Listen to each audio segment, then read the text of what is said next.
할렐루야. 오늘도 변함없는 믿음으로 주님의 몸된 교회에 나오신 여러분, 주님 이름으로 축복하고 환영합니다. 오늘 하나님의 말씀을 통하여서 특별히 이사야서 10장 27절에 기록된 약속의 말씀이 여러분의 삶 가운데 성취되시길 바랍니다. 우리 이사야서 10장 27절 우리 한번 같이 읽겠습니다. 시작. 그날에 그의 무거운 짐이 내 어깨에서 떠나고 그의 멍에가 내 목에서 벗어지되 기름진 까닭에 부러지리라. 아멘. 여러분, 성경에서 보니까 우리의 무거운 짐이 벗겨지고 우리의 목에 얽혀있는 이런 멍에가 꺾이고 부러지는 날이 온답니다. 여러분, 그 날이 언제냐? 바로 기름진 까닭에 우리의 어깨에 있는 무거운 짐이 벗겨지고 기름진 까닭에 우리 목에 있는 멍에가 깨어진다고 말하고 있습니다. 여러분, 기름진 까닭에가 뭐겠습니까?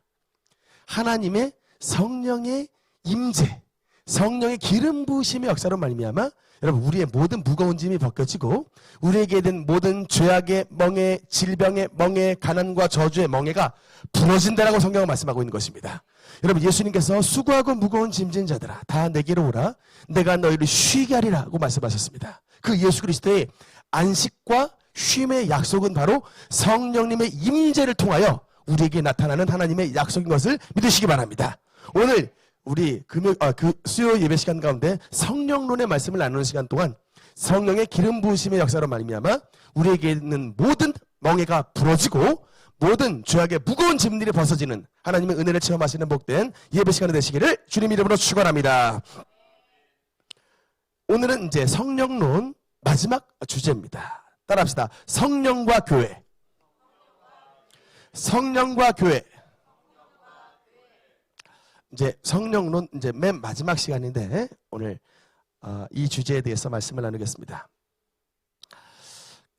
여러분의 생각에 우리 교회를 구성하는 교회의 요소 가운데서 가장 중요한 게 무엇이라고 생각을 하십니까? 교회. 교회에서 가장 중요한 게 뭘까요?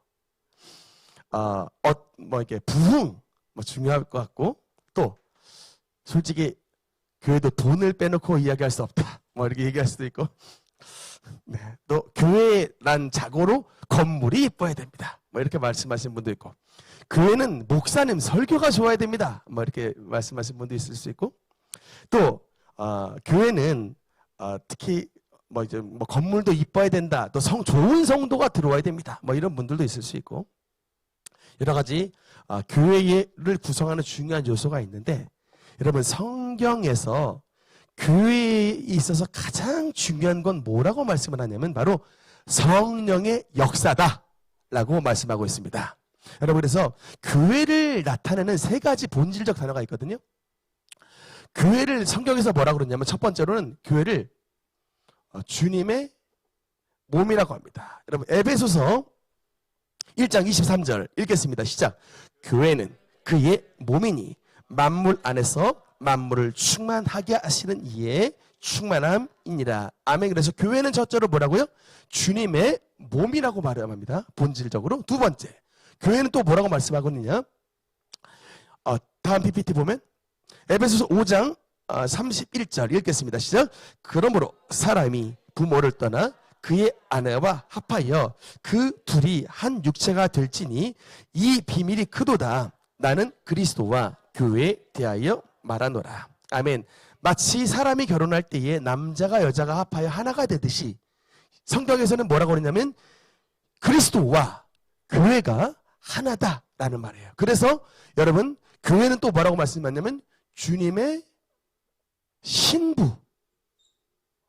주님의 신부입니다. 그리스도와 교회는 남자와 여자, 신랑과 신부이듯 교회는 주님의 신부라고 말씀합니다. 세 번째 본질은 뭐냐면 디모데전서 3장 15절 말씀 읽겠습니다. 시작. 만일 내가 지체하면 너로 하여금 하나님의 집에서 어떻게 행하여야 할지를 알게 하려 함이니 이 집은 살아계신 하나님의 교회요 진리의 기둥과 터니라. 아멘. 그래서 세 번째 교회의 닉네임은 뭐냐면 하나님의 집입니다. 그래서 살아계신 하나님의 집에서 어떻게 행하야 할지를 알게 하려 함이니. 그래서 여러분, 이렇게 교회는 예수님의 몸이며 교회는 주님의 신부이며 세 번째로 교회는 하나님 아버지의 집입니다. 그래서 여러분 우리가 집에 가면 사람이 살듯이 교회는 하나님께서 역사하시는 곳이고 교회는 주님의 몸인 곳이고 또 교회는 예수님의 가장 사랑하시는 신부입니다. 그래서 항상 우리가 교회 오면은 은혜를 베풀어 달라고 기도를 하는데 왜 그런 약속이 있을 수 있냐면 신랑이 가장 사랑하는 사람이 누구예요? 당연히 신부겠죠. 그래서 여러분 세상 사람들 가운데 가장 주님께서 사랑하시는 사람이 주님의 신부인 저와 여러분인 것입니다. 그래서 참 교회에 나오면 주님의 사랑받을 준비를 하고 오셔야 되는 거예요. 여러분 그래서 교회 올 때 되도록이면 얼굴도 이쁘게 하고 머리도 예쁘게 하고 옷도 좋게 하고 입고 오시는 이유가 있습니다. 왜냐하면 사랑하는 분을 만나러 오기 때문에 그런 거예요. 사랑하는 분을 만나러 갈 때 그냥 눈곱도 안 떼고 그냥 여러분 막 먹은 거 양치도 안 하고 그냥 막 그렇게 가진 않죠. 되도록이면 머리도 이쁘게 만지고 막 얼굴에 화장도 이쁘게 하고 여러 옷도 좋은 옷 입고 옵니다. 그건 뭐냐면 내가 좋아하고 사랑하는 사람 만날 때 그렇게 하는 겁니다. 교회에 올 때 여러분 뭐 사람에게 예쁘게 한다기보다는 우리 예수님께 좀 이쁘게 보이려고 그래서 주님의 은혜를 받으려고 그렇게 우리가 몸과 마음을 준비하는 것입니다. 여러분 그래서 이렇게 교회는 주님의 몸이고 주님의 신부이며 하나님 아버지의 집인데 이 교회가 교회 되게 하는 역사가 바로 성령님의 역사인 것입니다. 오늘 그래서 이제 성령론의 7번째 시간, 성령론의 마지막은요, 오늘 이렇게 성령께서 특히 교회에게 하시는 7가지의 역사를 오늘 마지막 정리해 보겠습니다. 성령께서 교회에게 하시는 7가지의 역할입니다. 첫 번째로, 성령은 교회에 대해서 어떤 역할을 하시냐? 성령님은 교회를 세우신다. 조금 이렇게 좀 더 성령은 교회를 탄생케 하신다. 여러분 성령님은 교회를 시작하게 하시고 세우시고 탄생케 하시는 역할을 하십니다. 사도행전 2장 1절에서부터 4절까지 한번 읽겠습니다. 시작. 오순절 날이 이미 이르매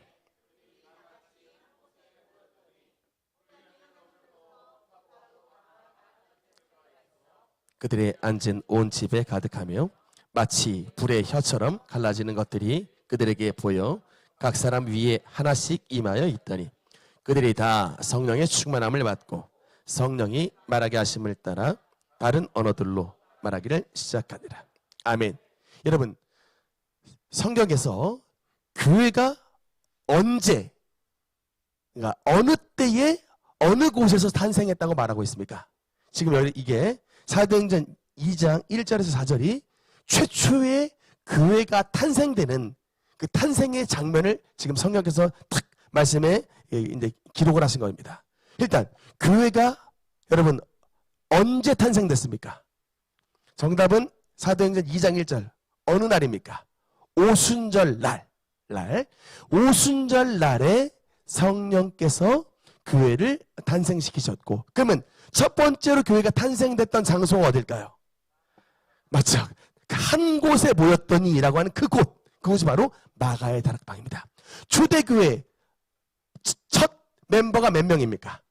120문도라고 하는 그 120명이 모여있던 그 마가의 다락방의 오순절에 여러분 이게 되게 놀라운 사건이 있어요. 왜냐면 아직 사도행전 2장 1절 이전의 사건은 사실은 마가의 다락방에 모여 있었습니다.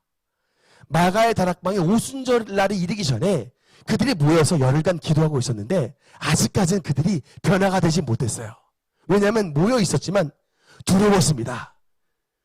자기의 스승님이셨던 예수님이 부활하신 것을 봐서 그들에게는 믿음이 있었지만 그들 여전히 두렵고 떨렸어요. 우리가 혹시나 예수님처럼 저렇게 십자가에 달려서 죽으면 어떡하는가 다들 두려워하고 있었던 상황 가운데 있었습니다. 그런데 여러분 열흘이 딱 있다가 오순절 날이 됐을 때 그 두려워 떨었던 120명의 제자들이 더 이상 겁쟁이가 아니라 더 이상 두려움에 떨었던 사람들이 아니라 온 세상을 박차고 나가 온 세상을 향해서 예수 그리스도의 복음을 선포하는 사람으로 바뀌었습니다. 그 마가의 다락방은 예전에 두려워 떨었던 사람들이 그냥 자기들끼리 모여서 그냥 소곤소곤하게 기도했던 장소가 아니라 성령의 불이 폭발하여서 온 세상을 향해 막 불을 던지는 하나님의 불의 사자들로 나타났던 그런 성령의 불의 인큐베이터가 됐습니다. 뭘로 바뀌었느냐? 사람도 똑같았고 장소도 똑같았는데 그곳에 하나님의 성령이 임하시니 비포 애프터가 되어버린 겁니다. 똑같은 장소에 똑같은 사람이 있었는데 하나님의 영이 임하시니까 두려워 떨던 시몬 베드로가 이제는 온 세상을 향해 복음을 외쳤던 하나님의 사자로 바뀌었던 것입니다. 여러분, 특히 그 마태복음 16장에 보면요, 18절에 그 예수님께서 베드로에게 주셨던 약속이 있습니다. 우리 한번 18절 같이 읽겠습니다. 시작. 내가 내게 이르노니 너는 베드로라. 내가 이 반석 위에 내 교회를 세우리니 음부의 권세가 이기지 못하리라. 아멘. 여러분, 이 말씀은 사실은 예수님의 공생의 기간 동안에 예수님께서 베드로에게 주신 약속입니다. 너는 베드로가 될 것이다. 너는 반석이 될 것이다. 너의 이 반석 위에 내가 교회를 세우겠다. 여러분, 이 약속을 주셨는데 이 약속이 바로 이루어지지 않았습니다. 여러분, 어느 때 약속이 이루어졌어요? 말씀 한번 볼까요? 사도행전 2장 38절 41절로 두 절 말씀 한번 보겠습니다. 시작. 베드로가 이르되 너희가 회개하여 각각 예수 그리스도의 이름으로 세례를 받고 죄 사함을 받으라. 그리하면 성령의 선물을 받으리니 그 말을 받은 사람들은 세례를 받음에 이날에 신도의 수가 3,000이나 더하더라. 아멘. 여러분, 예수 그리스도의 약속, 이 반석 위에 내 교회를 세우리니 음부의 권세가 이기지 못하리라는 약속이 사도행전 2장 38절에서 드디어 이루어졌고 그 약속의 성취로 말미암아 3,000명의 성도가 베드로의 설교를 통하여 주님께로 돌아오게 됐습니다. 그래서 첫 반석, 교회의 첫 초석을 놨던 인물이 바로 베드로가 됐는데, 여러분, 제가 이 말씀을 보고 깜짝 놀랐던 게 뭐냐면 하나님의 약속이 누구를 통해서 성취가 된다는 것인가? 바로 성령의 역사를 통하여 하나님의 약속이 성취가 된다는 겁니다. 제가 이 말씀을 보고 너무나 깜짝 놀랐어요. 왜냐하면 여러분, 너무나도 많은 사람들이 하나님의 약속을 받아요. 예언 기도를 통해서, 또 어떤 꿈의 응답을 통해서, 환상을 통해서 하나님의 약속을 받는 사람이 무지하게 많습니다. 근데 제가 사실은 그 사람을 이렇게 지켜보면요, 약속이 아직 성취가 안 된 분들이 많아요. 분명히 받은 거 제가 봤습니다, 옆에서. 근데 그 약속이 아직 성취가 안 됐어요. 그러면 약속은 받은 게 있는데 왜 성취가 안 됐을까? 제가 여기서 무릎을 탁 쳤는데 하나님의 약속을 성취시키는 역사의 원동력은 뭐다? 하나님의 성령의 역사가 임할 때 그 하나님의 약속이 그 사람 가운데 성취가 되게 되는 것입니다. 그러니까 예수님께서 약속하셨던 너는 베드로가 될 것이다. 반석이 될 것이다. 이 반석 위에 내 교회를 세우게 될 것이다. 이 약속이 어느 때? 오순절에 성령의 강림을 통하여 베드로 본인에게도 약속이 성취됐던 것입니다. 여러분들, 하나님의 약속이 그야말로 성취가 되려면 하나님의 성령의 충만함을 받을 때에 여러분의 삶 가운데 하나님의 약속이 성취되는 놀라운 역사가 나타나게 된다는 사실을 믿으시기 바라는 것입니다. 두 번째, 성령님의 역사는 뭐냐? 두 번째, 첫 번째는 교회를 탄생케 하시고 세우셨다면, 두 번째로는 교회를 하나 되게 하신다. 교회를 하나 되게 하신다. 여러분, 에베소서 4장 3절 4절 말씀 읽겠습니다. 시작. 평안에 매는 줄로 성령이 하나 되게 하신 것을 힘써 지키라. 몸이 하나요 성령도 한 분이시니 이와 같이 너희가 부르심의 한 소망 안에서. 아멘. 여러분, 그 교회라는 말은 뭐냐면 지난번에 말씀드렸지만 원어로 에클레시아라고 합니다. 근데 이게 두 개 단어인데 한글로 쓸게요. 에크와 칼레오라는 두 가지의 단어로 쓰였습니다. 에크라는 단어는 뭐냐면 뭐뭐 밖으로 이런 뜻이에요. 칼레오라는 뜻은 뭐냐면 콜이에요. 부르다 뜻입니다. 그래서 이게 첫 번째 밖으로라는 의미는 뭐냐면 세상 가운데 살았잖아요, 우리가 다 옛날에. 근데 하나님께서 역사하시면 우리를 그 세상 밖으로 보내주세요. 세상에서 꺼내주십니다. 세상에서 꺼내는데 그게 꺼냈을 때 하나님은 우리를 어떻게 하시냐면 콜링을 하시는 거예요. 부르시는 거예요. 하나님께서 저와 여러분을 세상에서 살던 우리를 이름을 부르셔가지고, 여러분 성경 출애굽 보면 내 이름 아시죠? 라는 말씀인데 하나님께서 저와 여러분 이름을 다 아세요. 그리고 우리를 이름을 부르셔서 다 부르십니다. 아들아, 딸아, 나오라. 그래서 세상 밖으로 부르심을 입은 자들의 모임, 그것이 바로 에클레시아의 의미예요. 다시 한번, 에클레시아라는 뜻은 뭐냐면 세상 밖으로 부르심을 입은 자들의 모임, 이것이 바로 에클레시아, 교회의 의미입니다. 근데 여러분, 우리가 원래 어떤 사람들이었어? 과거에 세상 안에 살던 사람들이에요. 그러니까 한마디로 말하면 다 죄인들이었습니다. 종류는 달라요. 그렇지만 한마디로 말하면 다 시너, 다 죄인들. 거짓말한 사람, 도적질한 사람, 때린 사람, 우상 숭배한 사람, 술 취한 사람, 방탕한 사람, 도박하는 사람, 그 종류를 얘기할 수 없지만 한마디로 말해서 다 세상 안에 살았던 사람들인데 주님의 은혜로 말미암아 우리 다 일단 불러서 밖으로 다 모아주셨어요. 그래서 모여 있는데 문제는 뭐냐면 그렇게 모여 있는 사람이 다 옛날에 죄인들이기 때문에 여러분 교회 안에서 성령님의 역사가 없이는 다 지가 잘났다라고 말할 수밖에 없어요.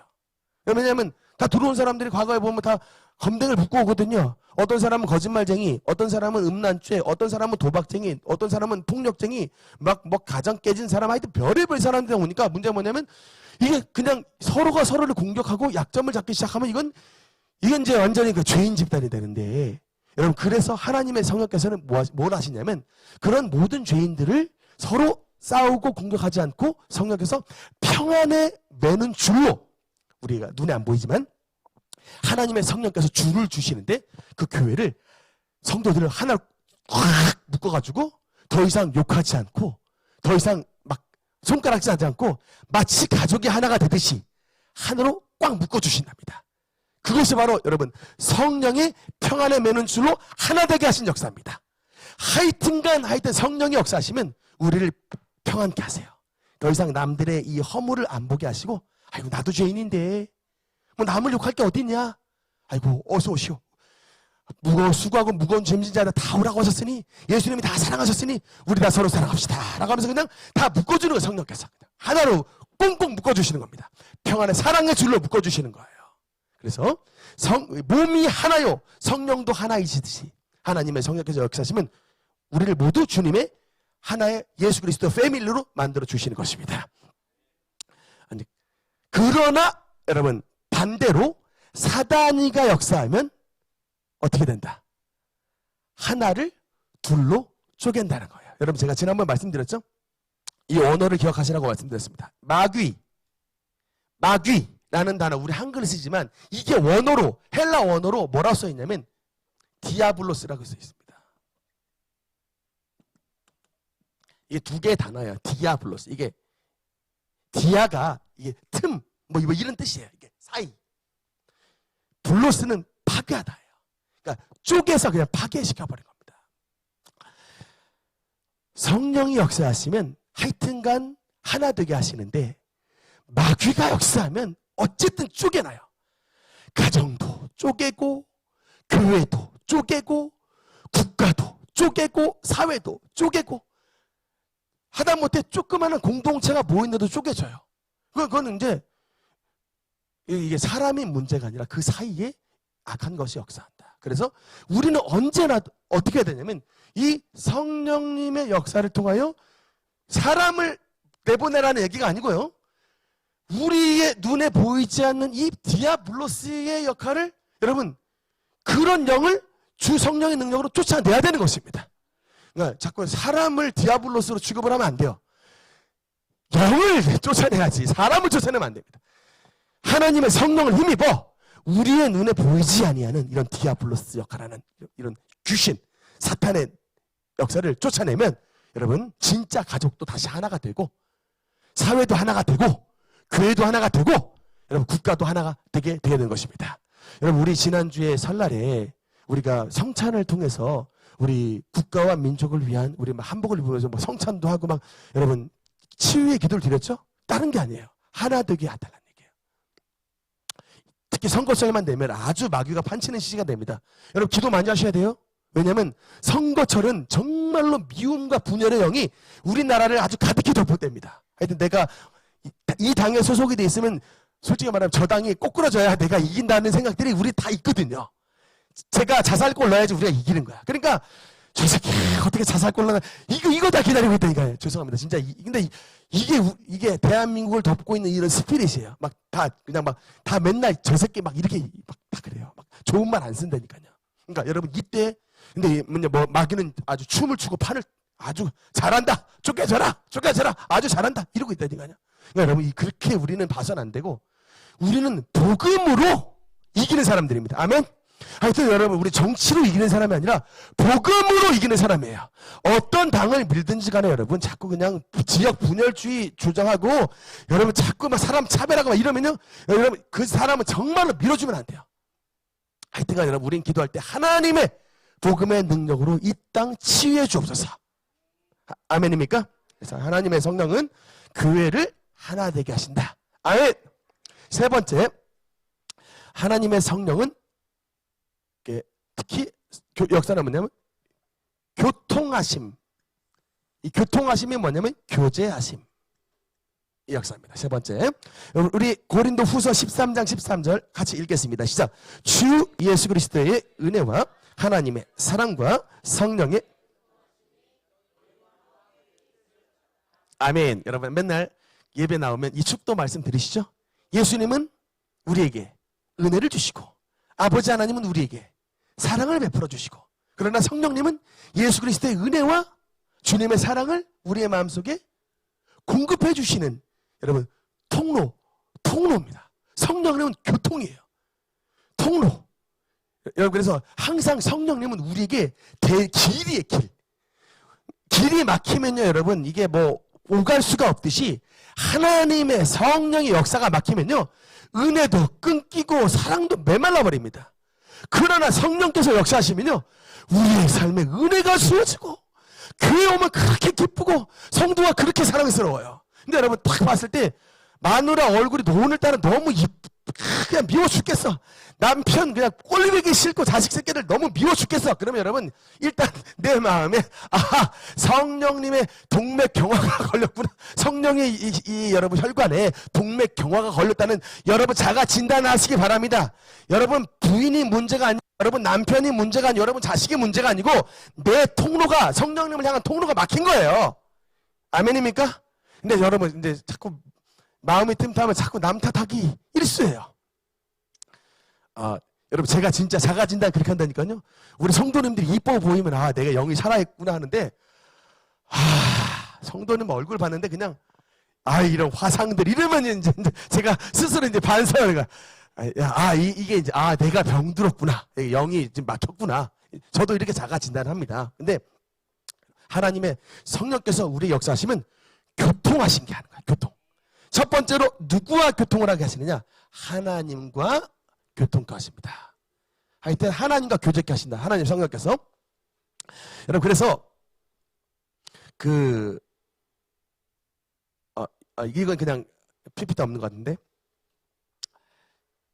여러분 예수님께서 세례를 받으셨을 때 마태복음 3장에 나온 건데 예수님께서 세례를 받으셨을 때 어떤 표현이 있냐면 하늘 문이 열리고 라는 표현이 있습니다. 여러분 이게 무슨 뜻인지 보냐면 예수님께서 오시기 전에는요 우리는 하나님과의 문이 막혀진 존재예요. 그러니까 근데 예수 그리스도께서 오심으로 말미암아 하늘의 문이 열려서 이제는 하나님을 향해서 들어갈 수 있는 문이 열리게 됐다는 얘기입니다. 그 구약의 용어로 말하자면 여러분 성소와 지성소 사이에 탁 휘장에 막혀가지고 대제사장 1년에 한 차례 외에는 그 어느 누구도 지성소에 들어갈 수 없었어요. 그게 바로 하늘의 문이 닫혀졌다는 구약의 모습입니다. 그런데 여러분 예수님의 십자가 사건으로 말미암아 휘장이 찢어져가지고 우리 그냥 다 들어갈 수 있게 됐죠. 대제사장만이 아니라 주님의 제사장들이 다 들어갈 수 있는 문이 열리게 됐는데 그래서 예수님의 성령의 은혜로 말미암아 하나님과의 교제의 문이 열려지게 됐다는 얘기입니다. 그 다음 두 번째 특히 여러분 하나님의 성령께서 역사하시면 성도 간의 교제가 일어나게 됩니다. 말씀 보면요 사도행전 2장 42절 한번 읽겠습니다. 시작. 그들이 사도의 가르침을 받아 서로 교제하며 떡을 떼며. 아멘. 여러분, 이게 사도행전 2장의 말씀은 초대교회의 말씀인데 그들이 세 가지를 힘썼다라는 말씀이 써 있습니다. 첫 번째, 펠로우십. 그들이 교제하기를 힘썼고, 두 번째, 떡을 뗐다. 같이 식탁을 나눴다라는 얘기입니다. 여러분, 그래서 사실 음식 준비하는 거 굉장히 힘이 많이 드시죠? 안 해보신 분은 몰라. 봉사하신 분들은 얼마나 주일 식단 준비하는 게 힘든지 아십니다. 근데 여러분, 그래서 힘썼다라는 말씀은 여러분, 교제하려면 먹어야 되니까 그 음식 준비를 할 때 떡을 떼기 위해서 그 준비하는 데 힘을 썼다는 얘기입니다. 세 번째, 뭘 또?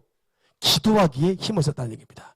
교제와 식탁 준비와 기도에 힘을 쓰는 공동체가 바로 초대교회 공동체였다는 것인데, 여러분, 오늘날에는 대부분 교회들이 뭐냐면 성도들 간의 교제를 굉장히 안 해요.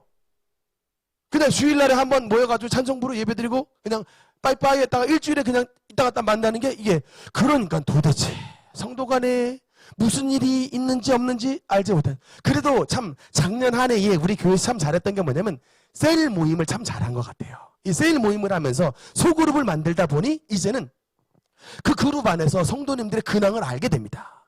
자식이 문제, 남편, 부인의 문제, 어떤 가족의 문제, 건강의 문제, 이런 것들을 다 대부분 알고 기도를 하게 만들어줬습니다. 제가 그 셀을 시작했을 때 이게 뭐냐면 이게 초대교회 공동체를 통하여 교제하고가 있었기 때문에, 그래서 오늘날도 여러분 이것을 추진을 해야 됩니다. 여러분, 그래서 말세가 되면은 히브리서 10장의 말씀을 보면요, 뭘 안 하느냐. 히브리서 10장 25절 읽겠습니다. 시작. 모이기를 패하는 어떤 사람 습관과 같이 하지 말고 오직 권하여 그날이 가까움을 볼수록 더욱 그리하자. 아멘. 말세 때는 뭘 안 한다? 모이기를 패한다. 교제를 안 한다는 겁니다. 오늘날 그래서 교회도 그냥 그야말로 뭐 썬데이 크리스찬처럼 주일날만 갔다가 서로 인사도 제대로 안 하고 막 이렇게 그냥 뽀록 집에 오시는 분들 많고, 특히 여러분 코로나 시국기에는 그나마도 교회도 안 와요. 온라인 예배 드려가지고 그냥 헌금 한번 딱 보내고 예배 살짝 드렸다고 자기 주일 성수했대. 여러분, 그게 잘하는 거냐 잘못하는 거냐라고 물어보면 정답을 히브리서 10장 25절로 답을 드리겠습니다. 모이기를 패하는 자들의 어떤 사람들의 습관처럼 하지 말고 오직 권하여 그날이, 즉 예수님이 오시는 그날이 가까이 오면 볼수록 더욱더 그리하자. 모이기를 힘쓰라 라고 말씀하시고 있는 것입니다. 그 다음 네 번째, 그래서 세 번째는 교통하심까지 보고, 네 번째는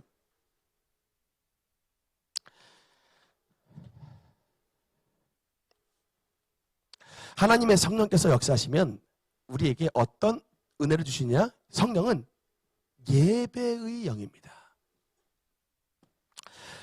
다 함께 요한복음 4장 23절 24절 읽겠습니다. 시작. 아버지께서 참되게 예배하는 자들은 영과 진리로 예배할 때가 오나니 곧 이때라. 아버지께서는 자기에게 이렇게 예배하는 자들을 찾으시느니라. 하나님은 영이시니 예배하는 자가 영과 진리로 예배할지니라. 아멘. 하나님은 우리에게 예배를 드릴 때 어떻게? 영과 진리로 예배드리라. 여러분, 영과 진리로 예배를 드리라 라는 말씀은 무슨 뜻일까요? 그러니까 여러분, 옛날에도 교회에 예배 의식이 있었는데 예배에 있어서 가장 중요한 게 뭐냐를 봤을 때 대부분 오래된 교회에서 뭐냐면 어떤 전통 의식을 굉장히 중요시한 그런 교회들이 전통이 있었습니다. 중세 때가 그랬고요. 또 예수님 시대 때는 바리새인들이 그랬습니다. 그러니까 그냥 그 뭐 격식과 그런 막 예식 이런 것에만 막 초점을 맞춰가지고 그거 조금만 어긋나면 막 난리를 치고 막 이런 일들이 벌어졌어요. 그래서 막 그냥 격식과 예식에게만 이것만 잘하면 된다라는 식의 가르침들이 있었습니다. 그것을 깨신 분이 누구예요? 예수님입니다. 일부러 의도적으로 예수님이 손 안 씻는 손 들어와가지고 제자들에게 음식 먹게끔 하고 막 그래서 막 비난받고 막 그런 일들이 있잖아요. 너희는, 그러니까 예수님 뭐라 말해요? 니들이 겉은 깨끗하지만 속은 하나도 정화되지가 않았다. 진짜 중요한 것은 속이다, 마음이다 라고 주님께서 말씀하셨는데, 그래서 여러분 예배의 핵심 요소는 뭐냐면 바로 성령님을 통해서 우리의 마음이 하나님 앞에 진실하게 나아가는 것. 그것이 여러분 어떤 이런 전통 의식과 격식보다 더 중요하다는 거예요. 그러니까 의식과 예식이 필요 없다는 얘기는 아닙니다. 그것도 다 필요한 것인데 핵심이 뭐냐면 우리의 마음이 하나님 안에서 진실해야 된다는 거예요. 근데 여러분 그래서 하나님의 성령께서 역사하시면 우리가 예배를 드리는 하나님의 존재에 대해서 진짜 믿게 만들어 주십니다. 세상 사람들이 교회에 안 나오는 이유는 뭐냐면 예수님이 안 믿어져서 그래요. 다시 한번, 세상 사람들이 교회에 안 나오는 이유는 뭐냐? 예수님이 안 믿어져서 그렇습니다. 그런데 여러분 우리는 지금 교회에 나옵니다. 왜냐하면 우리가 예수님이 믿어지니까 교회에 나오는 거예요. 예수님이 믿어지는 이유가 뭐냐? 성령께서 우리를 예수님 믿게 하셔서 예배 드리게 만들어 주시는 것입니다. 그러니까 성령이 우리의 마음속에 역사하시면 예배가 좋아요.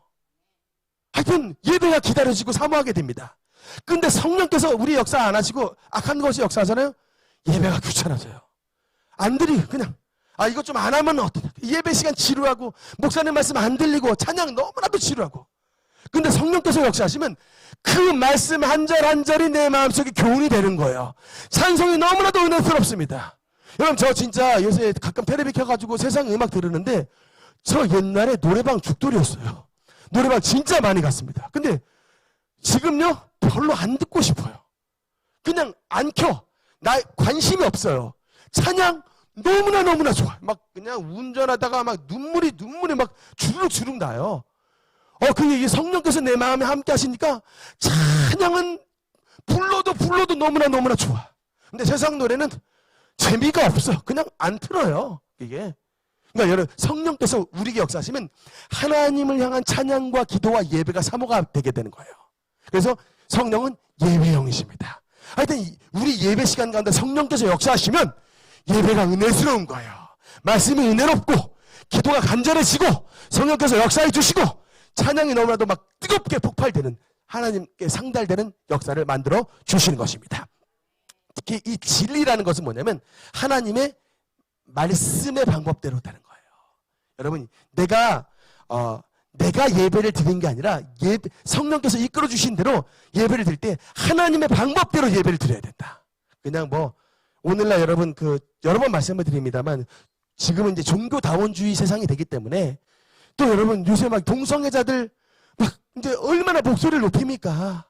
막 이제 하나님이 자기도 사랑해 주신다고 우리 있는 모습 그대로 막 사랑해 주신다고 막 동성애자들도 막 목소리 높여가지고 혼란스러운 상황이 되어버렸습니다. 근데 여러분 제가 말씀드리지만 우리의 성령의 역사와 더불어 우리는 하나님의 말씀 안에서 예배를 드려야 되는 거예요. 말씀의 진리대로 예배를 드려야 되는 겁니다. 그러니까 그들을 차별하라는 얘기가 아니라 다 죄를 회개하고 돌이켜야죠. 하나님의 말씀의 진리대로 예배를 드리는 것이 주님을 기쁘시게 하는 복된 예배라는 것을 기억해 주시기를 바라는 것입니다. 다섯 번째, 하나님께서 우리 교회에 어떤 또 역할을 해주시냐? 하나님의 성령께서는 우리에게 성결의 영을 부어주신다는 겁니다. 성결. 하나님의 성령께서는 우리에게 우리 교회를 성결케 하시고 우리 성도를 성결케 하시고 거룩케 하신다. 로마서 1장 14절 말씀 읽겠습니다. 시작. 성결의 영으로는 죽은 자들 가운데서 부활하사 곧 우리 주 예수 그리스도시니라. 아멘. 여러분 예수님은 죄를 지으신 분이 아니에요. 아닙니다. 여러분 예수님은 죄를 한 번도 지으시지 않은 분인데 어떻게 예수님이 33년을 사시면서 인간으로 오신 건데 어떻게 이 땅에 사람으로 살면서 죄를 안 지을 수가 있는가? 참 여러분 궁금한데 그 정답이 로마서 1장 4절에 말씀합니다. 예수님이 성결의 영이신 하나님의 성령을 힘입어 일평생을 사셨기 때문에 죄를 안 지신 거예요. 성결의 영으로는 죽은 자 가운데서 부활하사 능력으로 하나님의 아들로 선포되셨으니 곧 우리 주 예수 그리스도시니라. 여러분 우리에게도 말씀합니다. 우리가 이 죄인인 우리가 어떻게 이 세상 가운데 죄를 안 짓고 살아갈 수가 있느냐? 바로 성결의 영이신 성령님을 의지할 때 하나님의 성결로 우리를 보여주신다는 겁니다. 마귀라는 놈은 여러분 우리를 한마디로 말하면 뭐냐? 죄짓게 하는 영이에요. 여러분 우리가 이 마귀를 왜 항상 물리셔야 되는 게 이 마귀라는 놈이 우리랑 가까이 하면 우리를 하여튼 죄짓게 합니다. 성령님은 우리를 거룩히 하시나 마귀는 우리를 죄짓게 합니다. 그래서 여러분 우리는 항상 마귀를 물리셔야 돼요. 내 힘으로 절대로 우리 죄를 못 끊습니다. 우리가 얼마나 연약한 존재냐고요. 조금만 하면 그냥 죄악에 바로 떨어지는 자들인데, 조금만 화가 나면 그냥 화를 막 불같이 나고, 조금만 위험스러우면 거짓말 해버리고, 조금만 하면 우리 다 그냥 죄의 유혹에 떨어지는 존재들입니다. 그래서 우리는 오늘도 교회에 나와서 하나님의 성령님의 도우심을 바랄 수밖에 없는 거예요. 그래야 그 성령님의 도우심으로 죄를 이길 수가 있는 것입니다. 갈라디아서 5장 말씀을 보면요, 다시 한번 말씀합니다. 5장 16절 읽겠습니다. 시작. 내가 이르노니 너희는 성령을 따라 행하라. 그리하면 육체의 욕심을 이루지 아니하리라. 아멘. 여러분 이 부분을 영어 성경으로 보면 walk in the Holy Spirit로 써 있습니다. 성령님 안에 함께, 성령님 안에 걸으라는 얘기예요. walk in the Holy Spirit. 그러니까 여러분 우리가 갈 때 네 발로만 가지 말고 어떻게 가라는 얘기예요?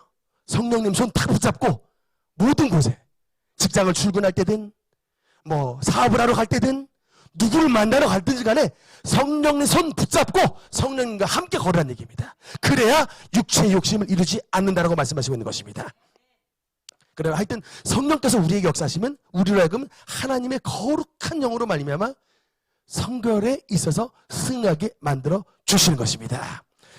그 다음에 6번째, 7가지인데 6번째 역사는 뭐냐면, 성령님은 선교의 영이십니다. 선교가 뭐예요? 복음을 전하는. 그러니까 이게 이제 쉽게 말하면 이게 뭐 전도도 되고, 이게 멀리 말하면 뭐 이제 선교도 되는, 전도와 선교의 영이 바로 하나님의 성령이시다. 사도행전 1장 8절 읽겠습니다. 시작. 오직 성령이 너희에게 임하시면 너희가 권능을 받고 예루살렘과 온 유대와 사마리아와 땅끝까지 이르러 내 증인이 되리라 하시니라. 아멘. 여러분 예루살렘과 유대와 사마리아와 땅끝까지 이르러 주님의 증인이 될 것이다 라고 하는, 여러분 조건이 뭐예요? 조건절이 뭐예요? 조건이 뭡니까? 오직 성령이 너희에게 임하시면입니다. 성령이 너희에게 임하시게 되면 결과가 뭐예요? 너희가 권능을 받게 된다. 그래서 그 결과로 말미암아 예루살렘과 유대와 사마리아와 땅끝까지 이르러 주님의 증인이 된다는 얘기입니다. 이걸 잘 보셔야 돼요. 성령이 임하셔야 너희가 하나님의 두나미스, 주님의 권능을 받게 되고, 그 권능으로 말미암아 너희가 가는 모든 곳마다, 예루살렘, 또 온 유대, 더 멀리 이방의 사마리아, 저 멀리 땅끝까지 하나님의 증인된 삶을 살 수 있다고 말합니다. 그래서 우리가 어떻게 주님의 증인이 될 수 있느냐? 성령을 받아야 되는 거예요. 그러니까 그 성령을 받으면 뭐가 임한다? 권능이 임하는 거예요. 하나님의 능력이 임하는 것입니다. 그래서 예전에는 막 두려워 떨었던 사람들이 하나님의 성령을 받고서 아주 막 담대해지고, 또 하나님의 성령이 임하시면 뭡니까? 주님의 은사와 능력이 나타나서 여러분 기도할 때마다 그 역사로 아픈 사람이 치유가 되고 귀신이 도망가게 되고, 여러분 여러 가지 저주가 끊기게 되며 말씀대로 열매를 맺게 되는 기적이 나타나는 역사가 나타나게 되는 거예요. 그것이 바로 그 핵심이 뭐다? 주님의 성령이 임하시면. 따라합시다. 오직 성령이 임하시면, 오직 성령이 임하시면, 이거예요. 우리의 핵심이 이것입니다. 오직 성령이 임하시면 우리가 그 성령을 받게 되면 권능을 받게 되고 증인이 된다는 겁니다.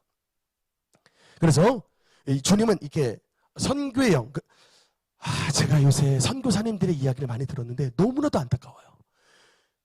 선교사님들의 최근에 돌아가신 분 한 분의 얘기를 들었고, 또 아직 살아계시는데 이 두 분이 공통점이 다 선교사님의 부인이셨습니다.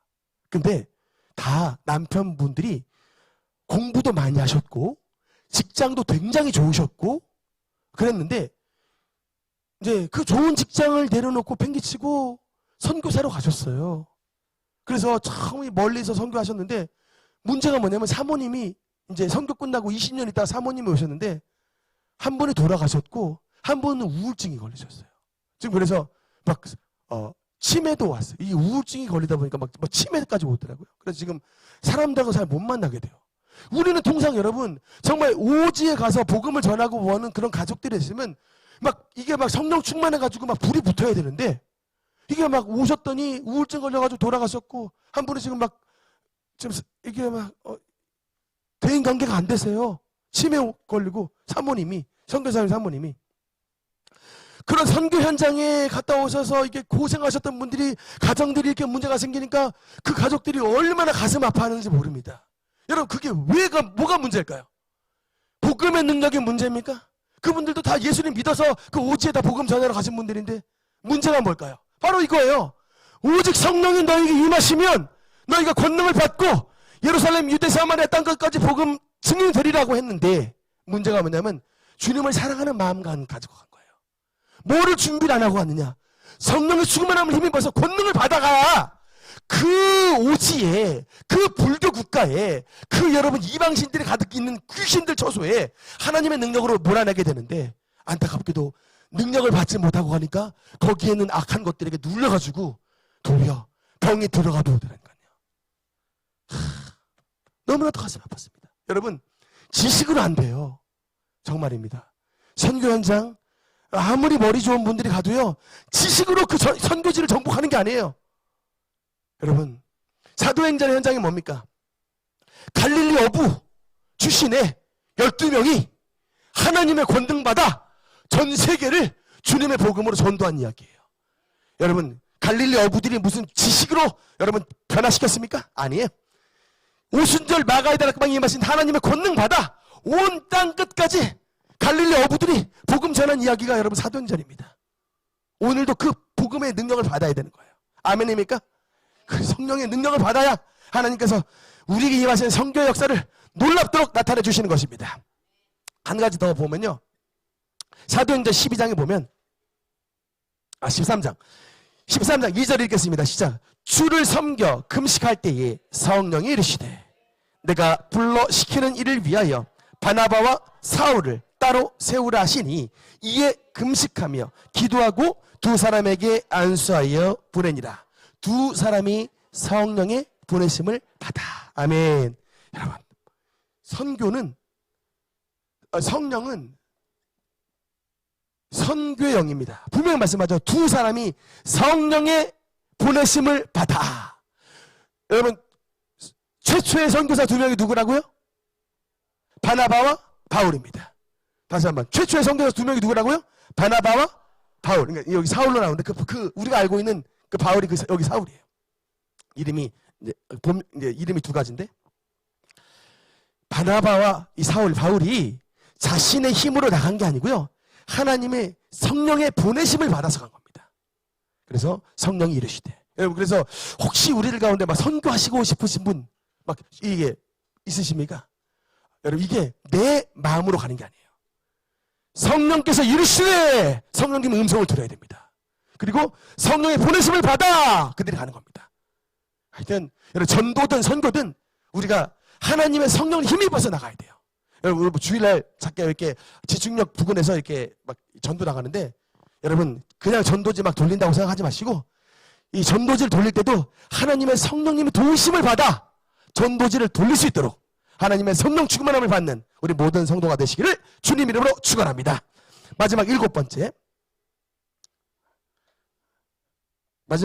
오늘 5분만 더 하겠습니다.